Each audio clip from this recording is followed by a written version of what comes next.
Okay, we're technologically set up.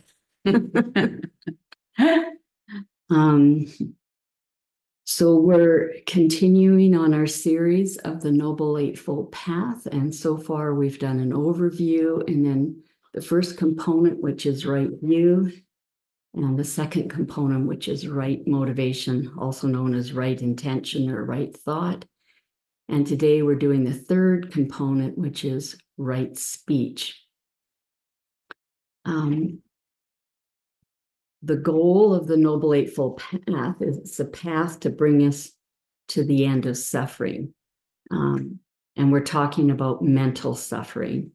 As long as we're on this human plane with a physical body, we're subject to old age, sickness, injury, and death.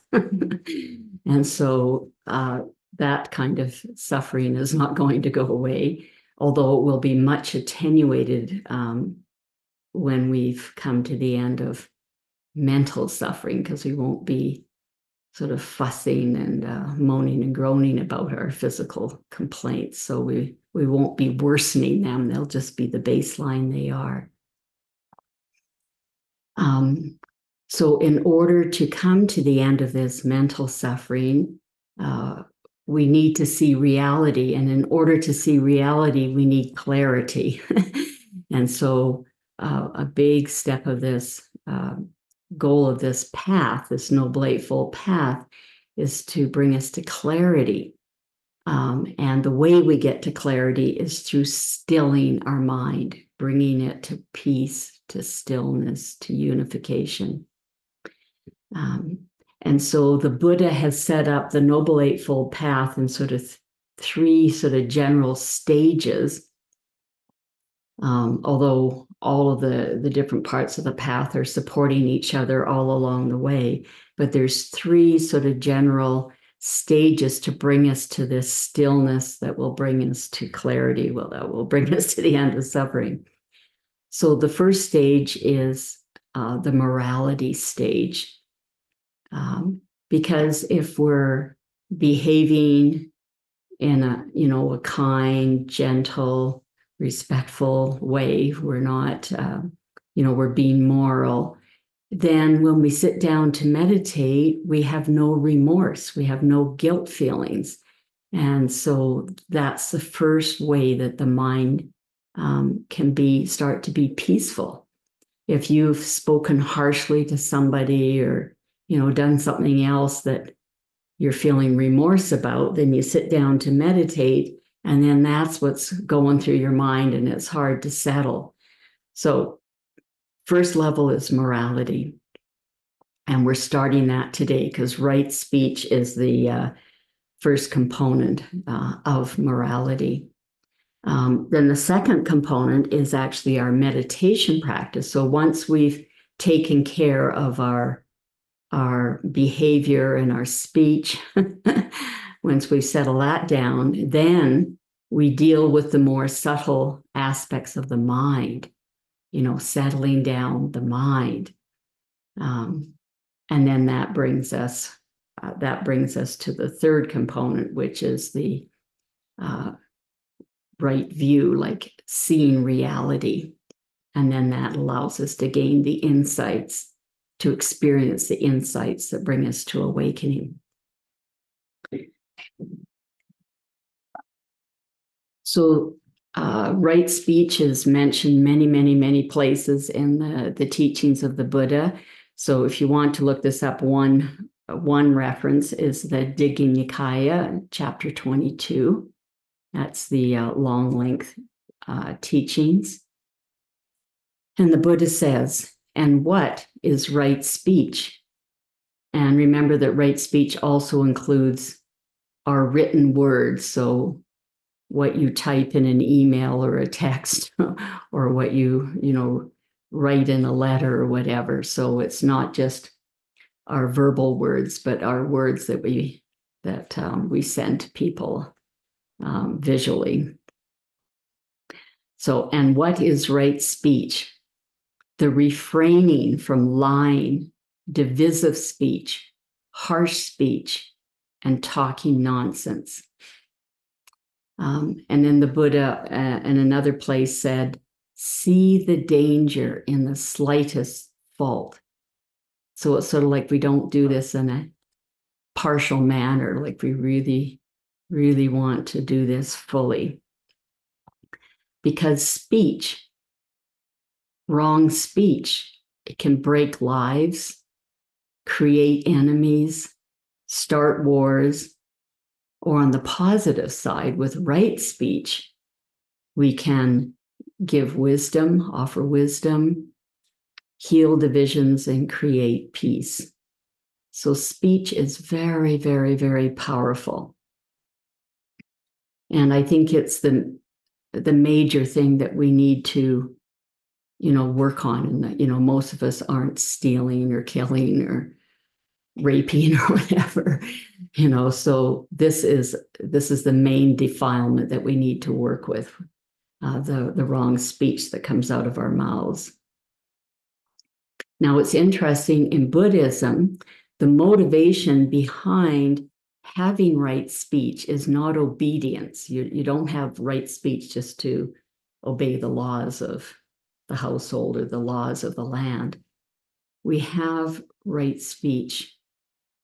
We have morality because it creates harmony. So the first part in doing this is abstaining from the unwholesome, and then the second part is a commitment to producing the wholesome. So this gives safety when we're acting in a moral way. It gives safety to society, and then allows for ourselves to have purification of the mind so that we can gain the stillness, the clarity, and come to the end of suffering.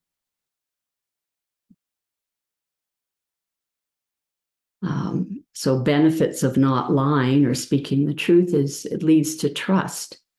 If you're in a relationship and the person you're in relationship with knows that you're prone to lying, they're just not going to have trust in you. So it really allows us to build trust. Non-divisive speech promotes friendship and harmony.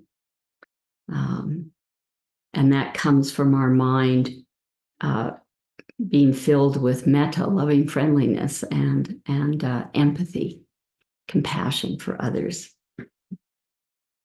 The Buddha defines non-harsh speech as words that are gentle, soothing to the ear, loving, going to the heart, are courteous, friendly, and agreeable to many.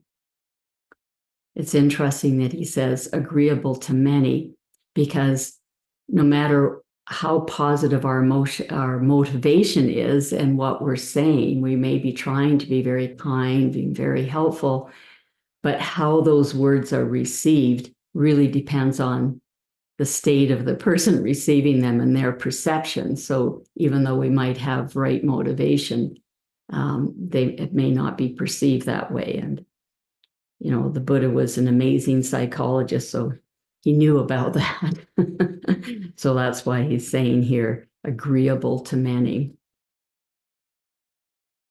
The antidote to harsh speech is patience.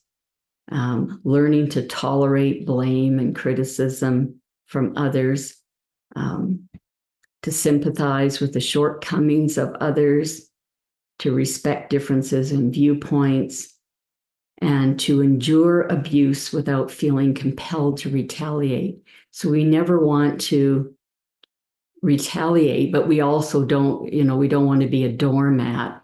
We don't want to be staying in an abusive situation. We want to get out of that as quickly as we can. But we don't want to treat hate with hate, because this never works.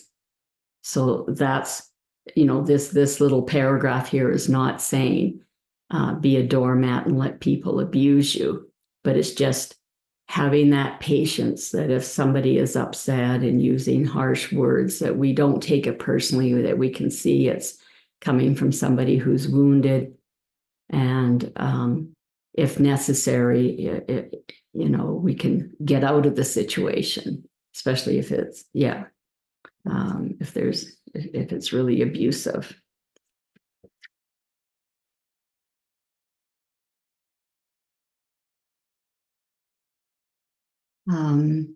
Now, these are the general rules, like these morality rules are sort of like the general rules, but sometimes there can be, a specific situation where there may be a reason to, where it doesn't really apply. So, for instance, say your child is about to run out into traffic, and could get killed, then you might harshly yell, like, stop, or don't do that, or whatever. But the motivation isn't to, you're not using harsh speech to hurt your child. You're using harsh speech to save the life of your child. So it may sound harsh, but that's not the motivation. And in this suttas, it gives an example of the Buddha speaking harshly to Devadatta. Devadatta was the Buddha's cousin, and his practice was to the point where he had developed some psychic powers. And unfortunately, this went to his head. He developed a big ego, and he thought he was better than the Buddha and that he should take over the leading of the Sangha. So he actually tried to kill the Buddha or hire people to kill the Buddha on several occasions. So anyway, the Buddha spoke harshly to him to try and wake him up, as to his foolishness of, how this was going to lead to rebirth in a hell realm. Anyway, so that was one example of the Buddha using some harsh speech. But again, it was out of care for this person. It wasn't trying to harm him. It was trying to help him, to wake him up, to save him from this trajectory he was on. Yeah. Okay, so now to get practical about this, before we're feeling the impulse to, lie or be harsh or to, gossip and cause divisive speech or whatever, there's going to be thoughts in our mind. So our first way to combat wrong speech is to try and become mindful, become aware of the impulse, the thoughts in the mind first, and see if we can calm down, settle down those thoughts. And the Buddha in Majjhima Nikaya 20, he gives 5 ways to stop thoughts. And the first method is substitution. So there are many, many things you can do. So if you're about to want to say some harsh words, if the impulse is minor, then you can just say, come to your breath, and just, be with your breath. But if you're really fired up and have a lot of energy there, that's probably not going to be enough. So one of the things that you can do is come down into your body, because if we're all fired up and, frothing at the mouth and wanting to say something harsh, there's going to be some tension in our body. So if we can come out of our head and down into our body and just send some love, some tenderness, some caring to this tightness in our body, because we're suffering at that moment. And if we can sort of feel that physical suffering and send some gentleness, some kindness, some love to that area, then that's sort of a substitution from being up in our head and thinking our angry thoughts that want to come out as speech. So this coming down into the body, you've heard me talk about this many times before, calling it the holding technique. That's the name that Thich Nhat Hanh gave it. Uh, Other sort of substitutions are to start doing metta thinking, radiating metta loving kindness, spreading that out, either to yourself or to the person or to the world. Another thing would be to go and do some jogging meditation, because that's much more physical. So if you're focusing on your feet touching the ground and maybe counting your breaths or whatever as you're doing this, running or walking very fast, that can help calm down the emotions behind what wants to come out as harsh speech. The second method that the Buddha gives for calming thoughts is seeing the danger. So if you can feel that, how this is, giving you acid reflux or, stomach ulcers or, just making your body feel really bad. If you can sort of feel that, or if you can think about how it's going to really throw a wrench in this relationship, if you let those words come out of your mouth, if you can really see the danger, then that can help you to, let go of the impulse to speak the words. The third method the Buddha gives is to distract yourself. So that might be with the jogging meditation, or you could, clean out a messy drawer or a messy closet or something and distract yourself that way. I'll skip the fourth way because I never get to that, and that's sort of just toning things down, and I don't have a good way to explain that to you. But the fifth method, if everything else you've done is not working and those words really want to come out of your mouth, the Buddha says to clamp your teeth shut, push your lips together, push your tongue up on the roof of your mouth, and then you want to just get away from the energy of the situation. And I'll give you an example of where I really felt how important it is to get away from the energy of the situation, because sometimes you just can't calm down when you're in this sort of negative energy situation. So this happened when I was first starting my career as a psychiatrist. So I was at the hospital seeing my patients in the morning. And I was in a room doing psychotherapy with one of my patients. And that was really sacred. You didn't come and disturb those meetings. But anyway, there was a knock on the door. And here it was, a senior psychiatrist. He called me out. So I thought there must be an emergency or something. But all it was we were going to be having a new head of the department. And he wanted to be one of the contenders to be the new head. And so he just said to me, he called me out and said, I'm going to run for the head of the department. Will you vote for me?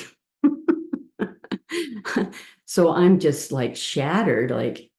He interrupted a therapy session to ask, just ask this question. So I mean, that was disturbing enough. But then I didn't particularly care for this person. And he was this authority figure. He was very tall.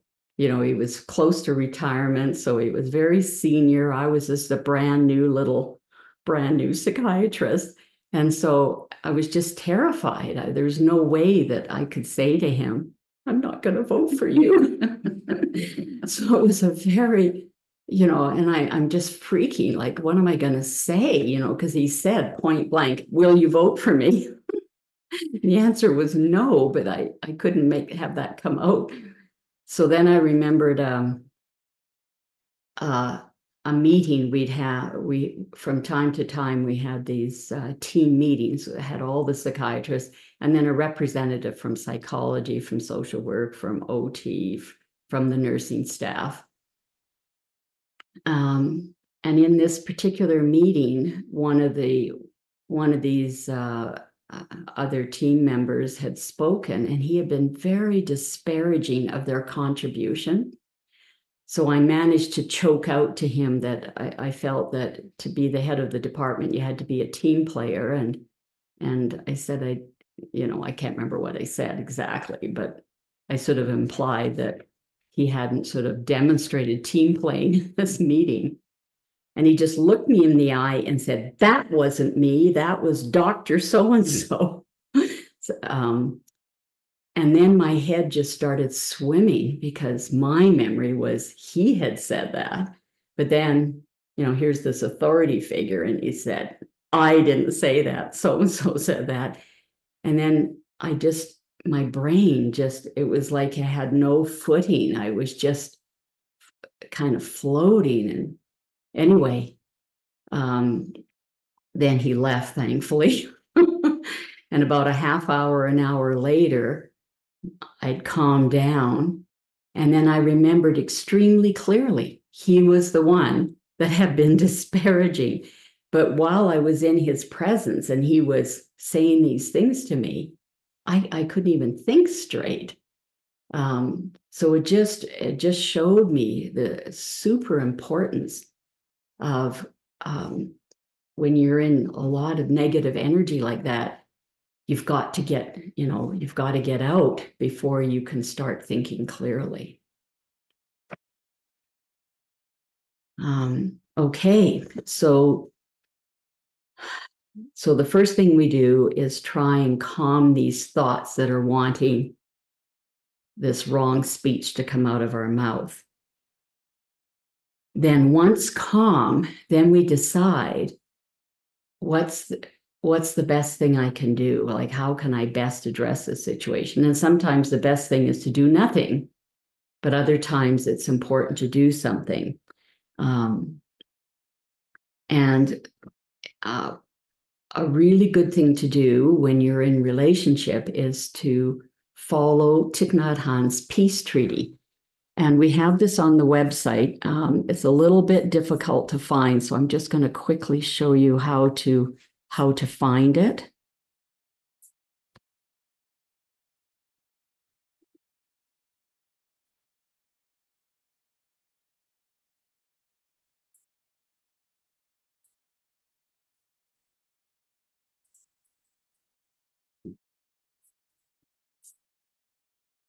Okay, so here's our website.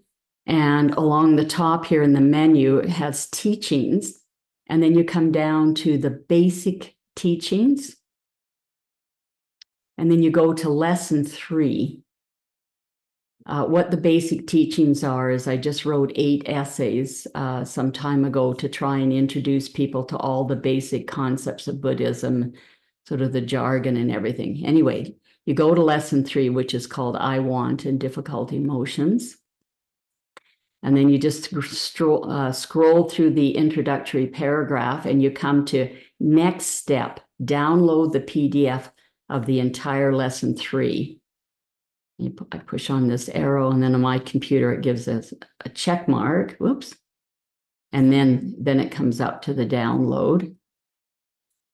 And then in lesson 3, here it is. I'll just quickly show you. It's a bit down. So here's the beginning. And then also in here is that holding technique that I referred to. There it is, the holding technique. And then just shortly after that is the peace treaty. So I encourage you to go and have a look at it. It's a really beautiful thing. And I'll just briefly talk about it right now.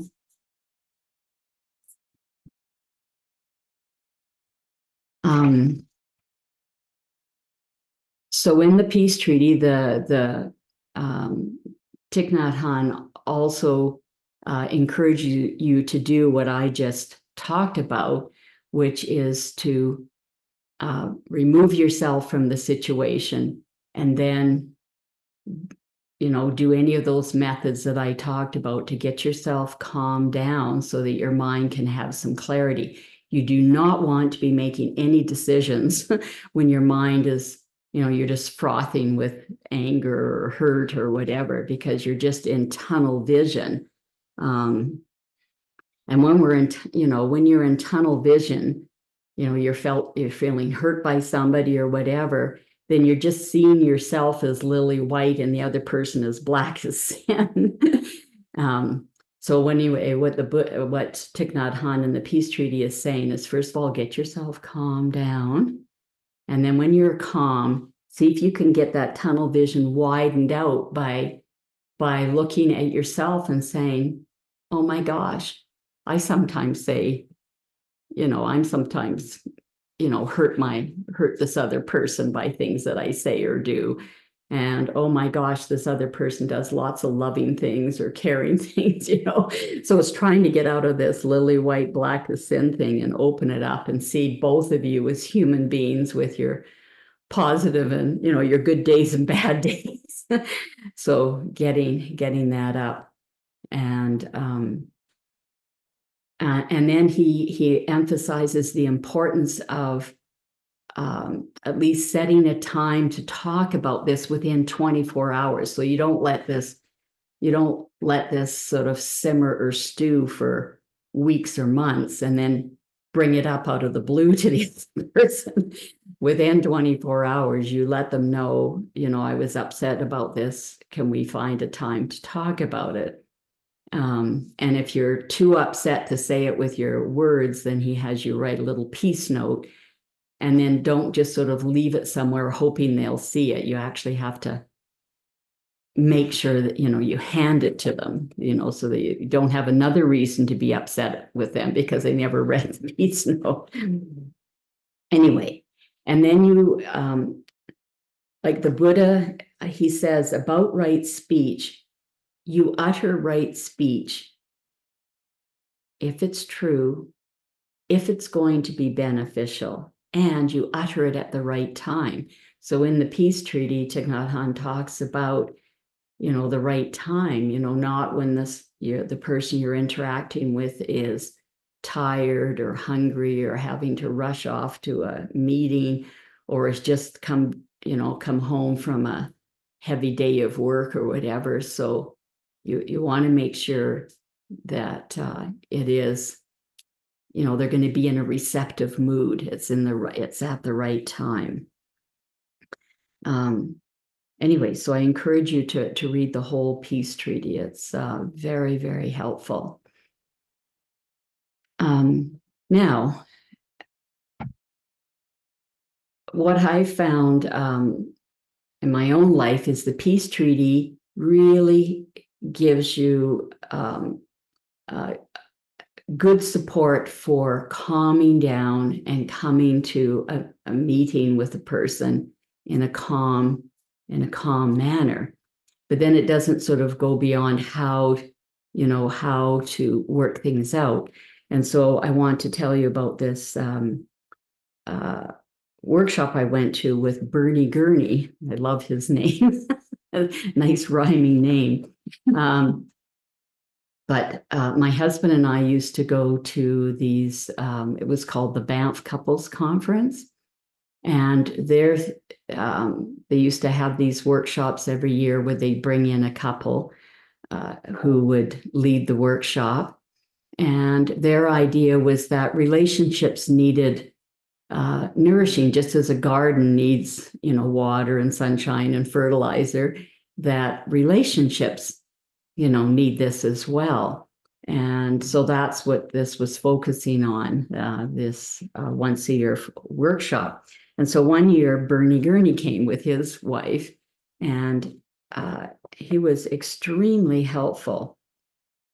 And he just gave a method for having a conversation, with this, for two people to have a conversation when you're sort of het up, like you're emotional. It's a bit of a stodgy thing. So it's not a method you're going to use for every little thing that you're talking to other people about. But like in my relationship, if I knew something was going to be emotional, was going to be kind of touchy and tempers could flare, then I would say to my husband, like I'd like to have a talk, Bernie Gurney style. And then we'd arrange a time. And then what Bernie Gurney said was to have a talking stick. And we do that here in the monastery. The residents of the monastery, once a week we meet and we have a talking stick and we go around the circle with that. So anyway, so just whatever you want. You might have, the natives used a peace pipe, they'd pass that. Whoever had the peace pipe, talked. The two of us, my husband and I, we used a baseball cap and we put it on our knee. So whoever has the quote talking stick, whatever that looks like, they're the speaker and the other person's the listener. And the other person doesn't express anything of their own emotions or thoughts or perceptions when they don't have the talking stick. They only can express that when they have the talking stick. So the person with the talking stick will talk about the situation. And there's sort of 4 stages to this. You let the other person know how you felt, like I felt hurt, or I felt angry, I felt disappointed, or whatever. When, and then the when is, what did the video camera see? So you're not going to be using any inflammatory words. You're not going to be implying any intentions on the other person's part. It's just, what did the video camera see? I felt hurt when I saw your dirty socks in the hallway or something like that. And then you say what that made you believe. That made me feel like you don't respect me, or or something like that. And that has a very, very different impact. If you're pointing your finger and saying, you don't respect me, then a person's going to immediately get defensive. But if you just say, I felt hurt when I saw your dirty socks in the hallway because that made me believe that you didn't, respect me or care about me or something, that has a much gentler impact. That allows the other person to feel empathy for you and to want to say, no, I was just tired, or, blah, blah, blah, whatever it was. But anyway, so very important. And then the last statement, if you wish to make it, is what you would like to have happen. And then you pause. Oh, and you may pause in between saying all these things, because you don't want to say a huge amount. You just want to say a few lines, and then you pause, and then the listener paraphrases back what you said, so they actually heard you. If they paraphrase back and they got it wrong, then you try again, and then you pause and they paraphrase, and you just keep doing that until they hear you. This does not mean that they agree with you. So the other person knows that it's not an agreement. It's just letting the other know that you've heard what they were saying. And then when you felt heard with your statement, and it's just one item, it's not kitchen sink, like 20 items. It's one situation you're talking about. Then you pass over the talking stick. And then the listener, who's been they might have had emotions aroused while you're talking, but they've been zipped about that. They haven't expressed that. But now that they have the talking stick, then they can speak back. But again, using those 4 rules of just, how I felt, what, you're not accusing, you're not, implying, what motivations were of the other person. You're just more talking about yourself.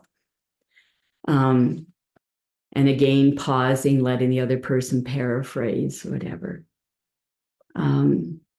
So in our situation, usually going back and forth about 3 times, we understood one another, and then that was the end of the situation. We never had to really do any problem solving. Just once we understood one another, then we were all sort of calm and it was fine. But it may be that after you've heard one another, there's still a disagreement on how to do something or manage a situation. And Bernie Gurney said, do your best to find a win-win solution. He said, don't go for a compromise. Do your best to be creative and come to a real win-win if that's possible. Okay. So I think that's all I wanted to say about right speech. I'll just end the recording here.